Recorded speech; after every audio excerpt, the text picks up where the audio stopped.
دوستو ہمارے چینل نعت عابد نیندی کو لائک اور سبسکرائب کر کے ہماری حوصلہ افزائی فرمائیں۔ الحمدللہ نحمده ونستعینه ونستغفره ونؤمن به ونتوکل علیہ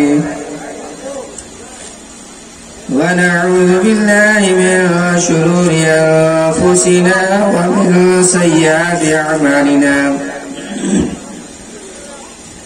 من يهده الله فلا مضل له ومن يضلله فلا هادي له ونشهد أن لا إله إلا الله وحده لا شريك له ونشهد أن محمدا عبده ورسوله أما بعد فأعوذ بالله من الشيطان الرجيم بسم الله الرحمن الرحيم إن الذين قالوا ربنا الله ثم استقاموا تتنزل عليهم الملائكة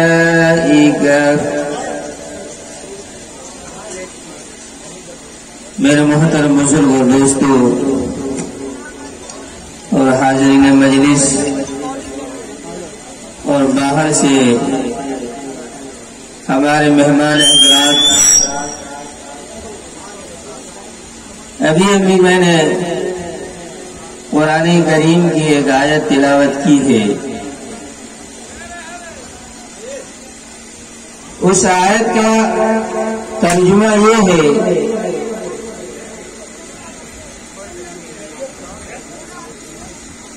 جنہوں نے اللہ تبارک و تعالیٰ کو رب مانا، معبود حقیقی سمجھا اور وہ اس پر ڈٹے رہے، جمے رہے، جنہوں نے ایک اللہ کو واحد عبادت کے لائق سمجھا اور وہ اس پر ڈٹے رہے، ثم استقاموا تتنزل علیہم الملائکہ، کہ فرشتوں کے ذریعے سے ان کے اوپر رحمت نازل ہوئی۔ میرے محترم بزرگ دوستو، ہم نے صحابہ کرام رضی اللہ تعالی عنہم اجمعین کے متعلق کہ ان کے ایمانی جذبہ کیا تھے، ان کو اگر پریشانیاں، تکالیف، مصیبتیں دی جاتی تھی تب بھی جو ہے ایمان پر ڈٹے رہتے تھے۔ ایک بار اگر اس نے اللہ کہہ دیا تو اپنی جان کو قربان کر دیتا تھا، لیکن ایمان سے نہیں پھرتا۔ میں آپ کو بتاتے چلوں کہ حضرت بلال حبشی رضی اللہ تعالی عنہ کے متعلق یہ ایمان میں 6 نمبر پر جو ایمان میں داخل ہوئی تھی۔ جب حضرت بلال حبشی رضی اللہ تعالی عنہ نے اتنی خطا کی تھی، صرف ایمان لائے تھے، اسلام میں داخل ہوئے تھے، ایک اللہ کی عبادت اور حضور پاک صلی اللہ علیہ وسلم کو صرف نبی مانا تھا، یہی ان کی خطا اور غلطی تھی۔ حضرت بلال حبشی رضی اللہ تعالی عنہ ایمان میں داخل ہو گئے،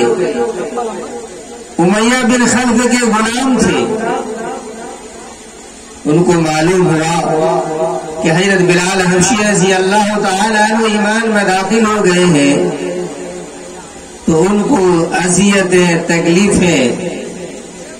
ان کے لیے مقرر کر دیا۔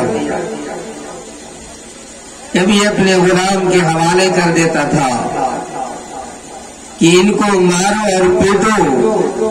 اور جب تک یہ ایمان سے نہیں پھر جائے، جب تک اس کو جو ہے یہی سزا دیتے رہنا۔ کبھی اس کے چھوٹے چھوٹے لڑکے اس کے ڈرام میں بند کر دیتے تھے اور اوپر سے ڈھکن لگا دیتے تھے تاکہ اسی حال میں اس کا دم گھٹ کر کے ختم ہو جائے۔ میرے محترم بزرگ دوستوں، دن بھر اس کو بند رکھتا تھا اور شام کو اس کو کھول دیا جاتا تھا، اور کبھی اس کو رسی میں باندھ کر کے مکہ کی گلیوں میں اس تپتی ہوئی، اس دہکتی ہوئی، اس سورج کی تپش سے وہ زمین جو ہے گرم ریت پر جو ہے اس کو گھسیٹا جا رہا ہے، اس کے ہاتھ پیر باندھ کر کے اس کو مکہ کے گلیوں میں گھسیٹ رہے ہیں، اور ان سے کہتا تھا کہ تو ایمان سے پھر جا، نہیں تو تیرے ساتھ یہی معاملہ، یہی سلوک کیا جائے گا۔ ان کی زبان سے یہی نکلتی تھی، احد، اللہ ایک ہے، اللہ ایک ہے، اللہ ایک ہے۔ ایک مرتبہ مکہ کی گلیوں میں لے جا رہے تھے، وہاں چند افراد کھڑے ہو گئے، وہاں عورتیں بھی آئیں، وہ بھی کھڑی ہو گئی، اور لوگ دیکھ کر کے ہنسنے لگے۔ اتنی پریشانی اور مشقت۔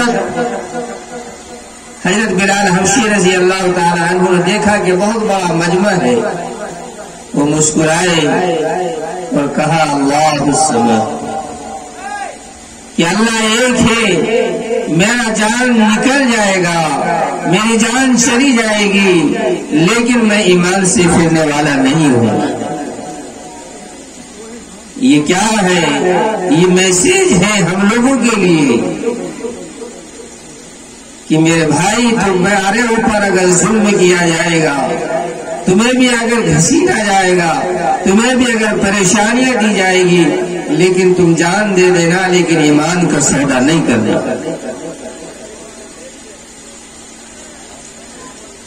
حضرت خباب رضی اللہ تعالی عنہ کے بارے میں آپ نے سنا ہوگا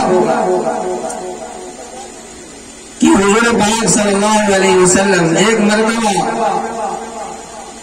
حضرت عمر رضی اللہ تعالی عنہ خلافت زمانے میں حضرت خباب کو بلایا کہ خباب ادھر آؤ۔ وہ آئے، کہا کہ آپ کرتا اٹھاؤ، پیچھے سے کرتا اٹھایا،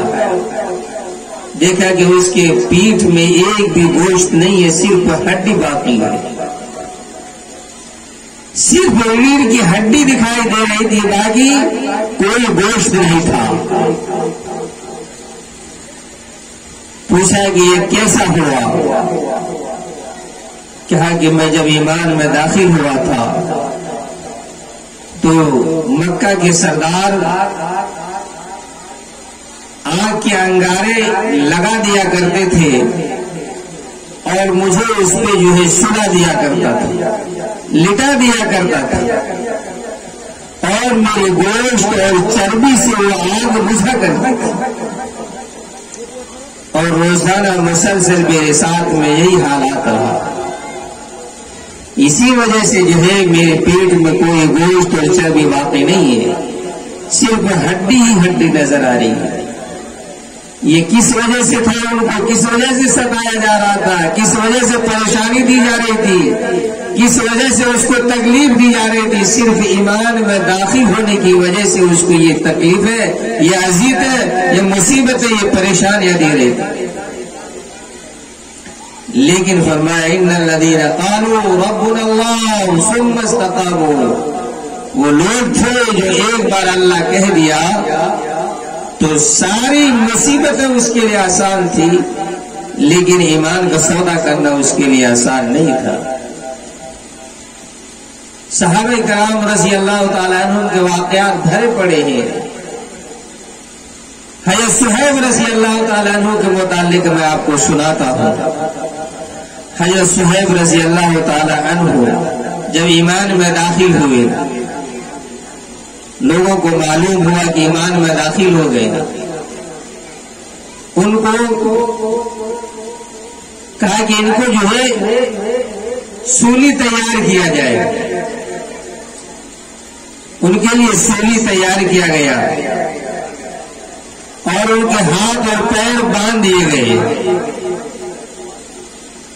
اور ہاتھ اور پیر باندھنے کے بعد ان کی ناک کاٹا گیا، ان کا کان کاٹا گیا، اور ان کی آنکھ میں گرم لوہے کو گرم کر کے آنکھ میں دھسا دیا کرتا تھا۔ اور ایک آدمی آئے، انہوں نے اس کے پیٹ کو چاک کر دیا، صرف کلیجہ نظر آ رہا تھا، زبان بھی کاٹ دیے۔ حضرت صہیب رضی اللہ تعالی عنہ سے پوچھا، مکہ کے زمانے میں یہ دستور تھا اور آج بھی یہ دستور ہے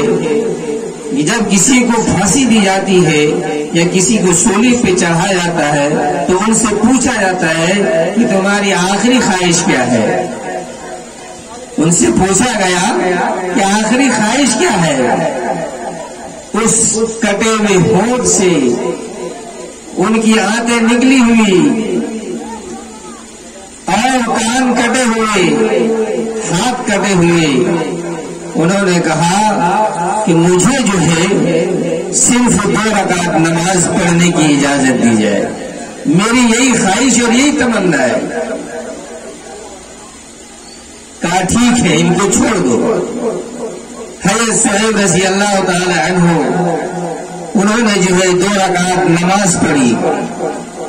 اور پھر دعا مانگا۔ نماز پڑھنے کے بعد لوگ حیرت میں ہو گئے، ارے اتنی جلدی انہوں نے نماز پڑھ لی، ارے ان کو تو لمبی نماز پڑھنی تھی تاکہ جان اس کا جو ہے دیر میں نکلتا، دنیا کا کچھ اس کو رمق رہتا، اور اتنی جلدی نماز ختم کر دی اور سولی پہ چڑھنے لگے۔ حضرت صہیب رضی اللہ تعالی عنہ نے کہا کہ مجھے جو ہے یہی تمنا ہے اور یہی خواہش ہے کہ تم چاہے سولی پہ چڑھا دو، تم چاہے میرے سینے پہ چاک کر دو، چاہے تم میری زبان کو اور ہونٹ کو کاٹ دو، لیکن میرے دل میں جو ہے اللہ بسا ہوا ہے، اس کو تم نہیں نکال سکتے ہو۔ لہذا انہوں نے 2 رکعت نماز پڑھ کے سولی پہ پھر اس کو باندھ دیا گیا، اور باندھنے کے بعد اس کو سولی پہ چڑھا دیا گیا۔ انہوں نے کس وجہ سے کیا؟ اس وجہ سے کہ تاکہ یہ جو ایمان ہے یہ ایمان دوسروں تک پہنچے، دوسروں تک پھیلے، تاکہ ہمارے بھائی بھی جہنم سے بچنے کے لیے جنت میں جانے والے بن جائے۔ وہ بھی ہمارے بھائی ہیں، انما المؤمنون اخوہ، تمام مسلمان آپس میں بھائی بھائی ہیں۔ اگر ہمارے بھائی کو پریشانی ہوتی ہے تو مجھے پریشانی ہے، اگر ہمارے بھائی کو دقتیں آ رہی ہے، پریشانیاں آ رہی ہیں، تکلیفیں ہو رہی ہیں تو مجھے تکلیف اور پریشانی ہے۔ اپنے بھائی کے دکھ کو اور درد کو سمجھتے ہوئے صحابہ کرام رضی اللہ تعالی عنہم اجمعین نے یہ محنتیں کی ہے تاکہ یہ دین پھیلے۔ اور حضرت امام حسین رضی اللہ تعالی عنہ نے جو شہادت پائی کس وجہ سے پائی؟ تمام اہل بیت 72 کے 72 لوگ اپنی گردنوں کو کربلا کے میدان میں کٹا دیا تھا، صرف اس وجہ سے کہ اہل نبوت تھی۔ ابن زیاد، عبید اللہ ابن زیاد جو کوفہ کے گورنر تھے، وہ حضرت علی رضی اللہ تعالی عنہ کے ساتھ میں بھی جب ان کی خلافت تھی تو ان کے ساتھ میں وہ جنگ میں جاتے تھے، لیکن بدقسمتی سے وہ ایمان سے پھر گیا، اور انہوں نے جو ہے ایک ایسا رچا کہ یزید نے ان کو حکم دیا کہ کسی بھی طریقے سے جو ہے حضرت امام حسین رضی اللہ تعالی عنہ یہاں سے بچ نہ پائے۔ اگر یہ ہمارے ہاتھ پہ بیعت کر لیتا ہے، ہم کو مان لیتا ہے تو ہم اس کو چھوڑ دیں گے، اگر وہ ہمارے ہاتھ پہ بیعت نہیں کر سکتا ہے، اگر ہم کو نہیں مانتا ہے تو اس کو جو ہے کسی بھی حالت میں چھوڑنا نہیں۔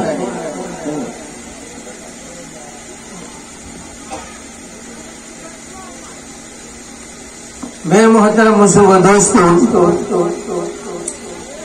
جب مکہ سے مدینے سے حضرت امام حسین رضی اللہ تعالی عنہ مدینہ آئے تو انہوں نے صحابہ سے کہا کہ مجھے کوفہ سے جو ہے بہت سارے خطوط آ رہے ہیں اور ہم کو طلب کیا جا رہا ہے، ہم کو جو ہے ہماری چاہت ہے، لوگ کہتے ہیں کہ امام حسین رضی اللہ تعالی عنہ یہاں آئے اور ہم سب جو ہے ان کے ہاتھ سے بیعت ہو جائیں گے اور ان کو ہم جو ہے مان لیں گے، وہی ہمارے امیر المومنین ہیں۔ لوگوں سے مشورہ کیا، لوگوں نے منع کیا کہ نہیں تم کوفہ جو ہے ہرگز مت جاؤ۔ کہا کیوں؟ کہا کہ تمہارے باپ حضرت علی کرم اللہ وجہہ وہ بھی گئے، کوفہ والوں نے ان کے ساتھ میں غداری کی اور ان کو بھی شہید کر دیا گیا، اور آپ کے بھائی حضرت امام حسن رضی اللہ تعالی عنہ کو انہوں نے بلایا اور پھر انہوں نے ان کے ساتھ میں دھوکے بازی کی اور ان کو بھی شہید کر دیا گیا۔ لہذا مجھے ڈر ہے کہ تمہیں دھوکے سے بلایا جا رہا ہے اور وہ بھی تمہیں بلا کر کے تم کو شہید کر دیں گے۔ امام حسین رضی اللہ تعالی عنہ مشورہ کر ہی رہے تھے کہ وہاں کے جو گورنر تھے، جس کو سی ایم کہتے ہیں، جس کو مکھ منتری کہتے ہیں، وہ وہاں کے تھے، کوفہ کے۔ تو انہوں نے جو ہے ایک خط لکھا اور وہاں کے بہت سارے لوگوں نے خطوط لکھے اور سب لوگوں کی ایک چالاکی تھی۔ چالاکی کیا تھی؟ انہوں نے سب لوگوں نے مل کے یہ کہا کہ آپ آل رسول ہیں، آپ ان کے نواسے ہیں، اور ہم لوگ سارے کوفہ والے، سارے بغداد والے یہ چاہتے ہیں کہ آپ ہمارا امیر المومنین بنے، آپ ہمارا خلیفہ بنے اور آپ کے ہاتھ پہ ہم بیعت کر لیں گے، ہم یزیدیوں کو نہیں چاہتے۔ خط کے ساتھ 300 خطوط آئے۔ حضرت امام حسین رضی اللہ تعالیٰ عنہ راضی ہو گئی۔ ان سے پہلے وہاں کے حالات کو دیکھنے کے لیے مسلم بن عقیل کو اپنے چچا جو زاد بھائی تھے ان کو بھیجا کہ دیکھ کے آؤ وہاں کے ماحول کیا ہے، کبھی ہمارے ساتھ میں دھوکہ بازی اور چالاکی تو نہیں کر رہا ہے، وہاں کے حالات کا جائزہ لو اور پھر اس کے بعد مجھے خط لکھنا۔ مسلم بن عقیل رضی اللہ تعالی عنہ کوفہ گئے۔ کوفہ میں 12,000 لوگوں نے ان کی آمد میں اور نعرے لگائے اور گلیوں کو سجائی گئی تھی اور نعروں سے گونج رہا تھا۔ مسلم بن عقیل رضی اللہ تعالی عنہ بہت خوش ہوئے کہ واقعی میں یہ لوگ، ان لوگوں کی چاہت ہے، خواہش ہے کہ امام حسین رضی اللہ تعالی عنہ یہاں آئے اور ہم اس کے ہاتھ میں بیعت کریں گے اور ان سے جو ہے جیسے وہ کہیں گے وہ ہمارے امیر المومنین ہوں گے، ہم انہی کو چاہتے ہیں۔ مسلم بن عقیل رضی اللہ تعالی عنہ جب وہاں کے گورنر تھے مسلم بن بشیر، تو ان کو پتا چلا کیسے سے ان کے مسلم بن عقیل رضی اللہ تعالی عنہ یہاں پہ آئے ہیں اور حالات کا جائزہ لے رہے ہیں، تو ان کو سمجھایا کیونکہ وہ صحابی تھے۔ ان سے کہا گیا مسلم بن عقیل سے، دیکھو آپ یہاں پہ جو آئے اچھی بات ہے، یہ لوگ سب کے ساتھ ہیں، اور اگر یہ بات یزید کو پتا چل جائے کہ مسلم بن عقیل آئے ہوئے ہیں اور لوگ اس کے ساتھ ہیں، ساتھ دے رہے ہیں، تو بہت زیادہ ان لوگوں کے ساتھ میں اور تمہارے ساتھ میں بدسلوکی کریں گے۔ لہذا وہاں پہ یہ مشورہ ہو ہی رہا تھا کہ یزید کے ایک جاسوس بیٹھا ہوا تھا، وہ یہ سب بات کو سن رہے تھے۔ انہوں نے یہ سب بات سن کر کے یزید کے پاس یہ پیغام پہنچا دیا کہ حضرت امام حسین رضی اللہ تعالیٰ عنہ کے آدمی آئے ہوئے ہیں اور اسی وجہ سے آئے ہوئے ہیں کہ لوگوں کی چاہت ہے، اس چاہت کو دیکھنے کے لیے آئے ہیں کہ امام حسین رضی اللہ تعالیٰ عنہ پہ بیعت کریں گے، اور یہاں کے سب لوگ ان کے اتفاق ہو گئے ہیں اور آپ کے خلاف ہیں۔ یزید اس بات کو سن رہی جو بصرہ میں گورنر تھے عبداللہ بن زیاد، ان کو بلایا اور ان کو سمجھایا، کیونکہ عبداللہ بن زیاد جو تھا اس کے باپ کا کسی کو پتا نہیں تھا کہ اس کا باپ کون ہے۔ ماں کی پتا تھی کہ اس کا ماں ہے، لیکن عبداللہ بن زیاد جو تھا اس کا باپ کو کوئی پتا نہیں تھا، اسی لیے یہ جو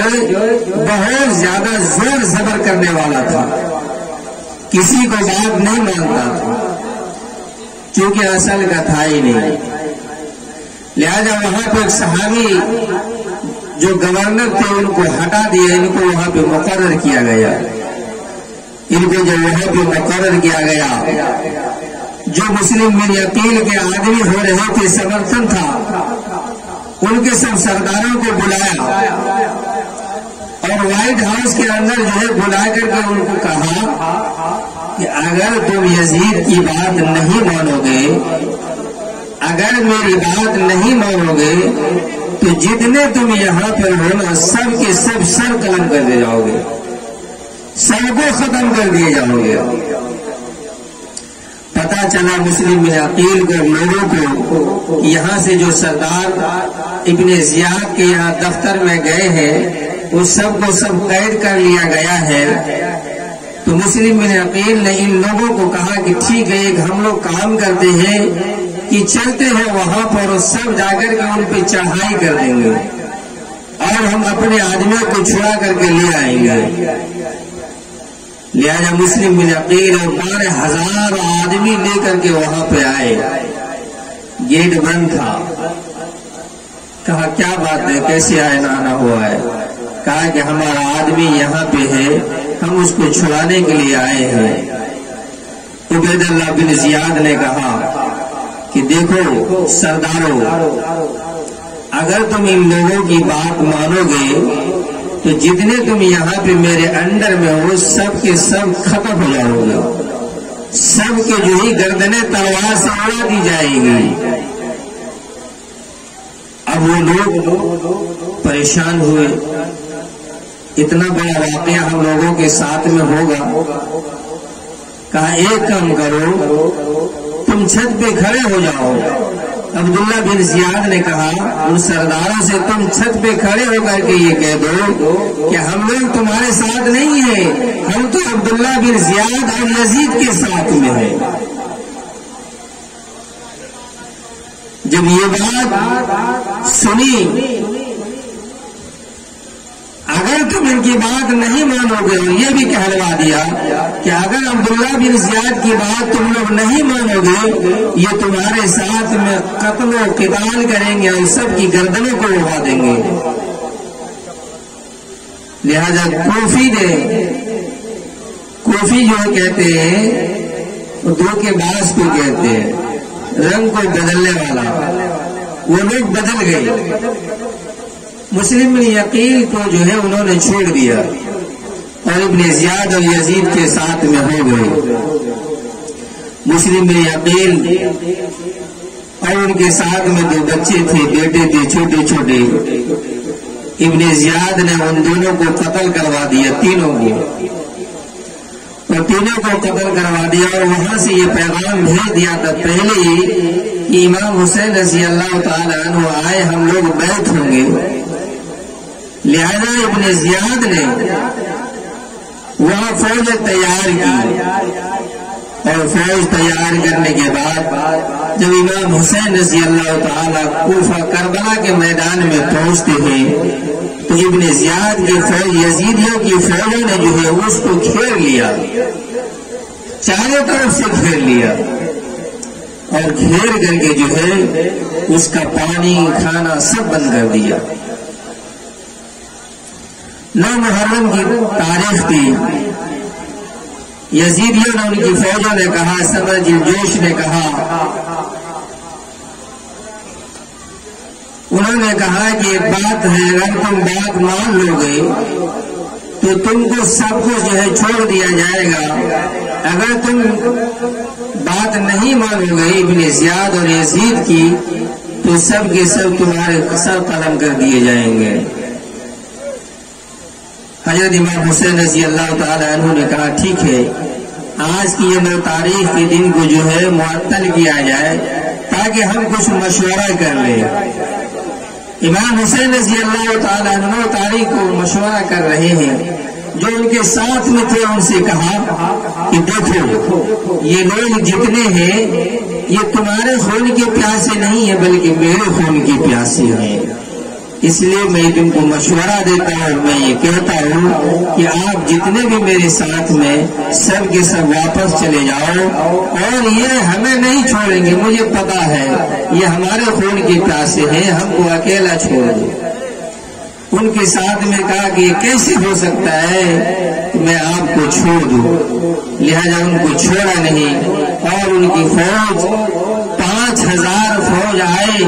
اور یکے بعد دیگرے ان کو جو ہے شہید کرتے گئے اور بعد میں حضرت امام حسین رضی اللہ تعالی عنہ کو شہید کر دیا گیا۔ شہید کرنے کے بعد ان کے ساتھ میں عورتیں بھی تھیں، 9 عورتیں تھیں، ان کو جو ہے ان کے خیمے کو جلا دیا گیا اور ان کے پاس جا کر کے کہا کہ ہاتھ باہر کرو، جیسے انہوں نے ہاتھ باہر کیا ان کے ہاتھ میں جو ہے جنجیریں جکڑ دی اور ان کو قیدی بنا لیا گیا، اور ان کو قیدی بنا کر کے لے جا رہے تھے کہاں؟ دمشق یزید کے پاس، لیکن پہلے جو ہے ابن زیاد کے پاس جانا تھا۔ اور اس زمانے میں یہ بات تھی کہ اگر کسی کو جو ہے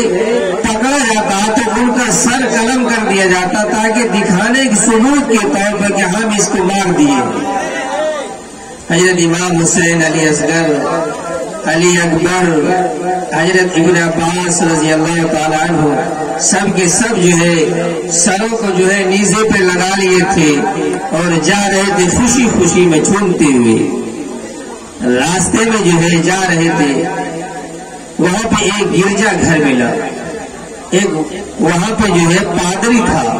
ان سے کہا کہ مجھے جو ہے یہاں پہ قیام کرنے کی ضرورت ہے، لہذا مجھے اجازت دی جائے کہ میں یہاں پہ قیام کروں۔ انہوں نے وہاں پہ قیام کیا اور اس نصرانی کو یہ پہلے معلوم تھا یہ بات کہ یہاں پہ جو ہے ابن زیاد کی یزید کا فوج آئے گا اور وہاں یہاں قیام کرے گا، اس کے بعد یہاں سے چلا جائے گا، لہذا کہا کہ ٹھیک ہے ٹھہر لو، اجازت ہے آپ یہیں پہ قیام کریں۔ اور وہ پادری کو جو ہے امام حسین رضی اللہ تعالی عنہ کا سر جو ہے اس میں سے ایک نورانی ایک روشن نکلتا ہے اور وہ روشنی آسمان کی طرف جاتا ہے۔ اس پادری نے یہ کرشمہ دیکھ لیا اور ان فوج سے کہا کہ ٹھیک ہے ایک بات پہ جو ہے میں جو ہے ایک بات میں یہ کہتا ہوں کہ جب تک آپ رات میں قیام کریں گے مجھے ان کا سر چاہیے۔ انہوں نے کہا لے لو، لیکن ہاں ایک بات ہے، جب میں یہاں سے جانے لگوں گا تو یہ سر میرے حوالے کر دینا۔ کہا ٹھیک ہے میں کر دوں گا۔ امام حسین رضی اللہ تعالی عنہ کو سر کو لے گیا اور اس کو جو ہے بڑھیا سے صاف کیا اور صاف کرنے کے بعد ایک تخت پہ رکھ دیا اور وہاں پہ وہ بیٹھ گئے۔ وہ پادری جو تھا ان کو دیکھتے رہے اور مطالعہ کرتے رہے، پھر انہوں نے اپنی وہ پرانی کتابیں نکالی جو ان کی کتابیں تھی، انہوں نے کتاب کو پڑھا، پھر ان کے چہرے کو دیکھا، پھر کتاب کو پڑھا، پھر ان کے چہرے کو دیکھا۔ ان کو یہ معلوم تھا، یہ بات پہلے ہی معلوم تھا کہ یہاں سے اس راستے سے کوئی آنے نبوت گزریں گے اور اس گرجا گھر کے اندر قیام کرے گا اور وہاں پہ ایک آدمی ہوگا جو اس کو وہاں ٹھہرائے گا اور ٹھہرانے کے بعد اس آدمی کو جو ہے ایمان میں وہ شخص داخل ہو جائے گا، پھر اللہ تعالیٰ اس کو جنت عطا فرمائے۔ وہ پڑھ ہی رہا تھا اور دیکھتے دیکھتے انہوں نے کہا کہ ہاں اس کتاب میں جو نشاندہی تھا وہ یہی شخص ہے، اسی راستے سے جا رہا ہے، اس کا سر نیزے پہ چڑھا ہوا ہے اور اس کے سر میں سے ایک نورانی چہرہ روشنی نکلتا ہے، میں ساری خوبیاں دیکھ رہا ہوں، یہ وہی شخص ہے۔ وہ پادری اور راہب اسی وقت ان کو دیکھ کر کے ایمان میں داخل ہو گئے اور اپنے آپ کو جنت کے حوالے کر لیا۔ اسی لیے کہتا ہے شاعر کہ اسلام زندہ ہوتا ہے ہر کربلا کے بعد۔ تو میرے محترم بزرگ دوستو، امام حسین رضی اللہ تعالی عنہ شہید بھی ہو گئے اور مرتے مرتے لوگوں کو ایمان میں داخل بھی کر رہے ہیں۔ آج ہم بھی حسینی ہیں، اپنا ایسا اصول بنائے، ایسا ایمان بنائے، اپنا ایسا چہرہ مہرہ بنائے تاکہ ہمیں بھی لوگ دیکھ کر کے آج بھی ایمان میں داخل ہو جائے۔ قرآن بھی وہی، حدیث بھی وہی، سب کچھ وہی ہے، صرف اپنے آپ کو بنانا ہے۔ اپنا طریقہ حضور پاک صلی اللہ علیہ وسلم کا طریقہ کو اپنائیے اور اللہ کے احکام کو ادا کریے، انشاءاللہ وہی چیزیں پیدا ہوں گی جو چیزیں صحابہ کے اور تبع تابعین کے اور ہمارے علماء دین میں اور ہمارے بزرگان دین میں پیدا تھا۔ اسی لیے میرے محترم بزرگ دوستو، اس جلسے کی جو ہے ایک میسج ہے کہ آپ جو ہے جو اصول اور جیسی زندگی آپ گزار رہے ہیں بے اصولی بے ترتیبی کے ساتھ، اس کو چھوڑ کر کے جو نبی کا طریقہ تھا اس کو اپنی زندگی میں لائے اور اپنے گھروں میں لائے، انشاءاللہ پھر کامیابی آپ کی قدم چوبے گی۔ یہاں بہت سارے علماء حضرات بیٹھے ہوئے، اللہ تبارک و تعالی ہمیں بھی اور آپ کو بھی کہنے کی توفیق عطا فرمائے۔ وآخر دعوانا الحمدللہ رب العالمین۔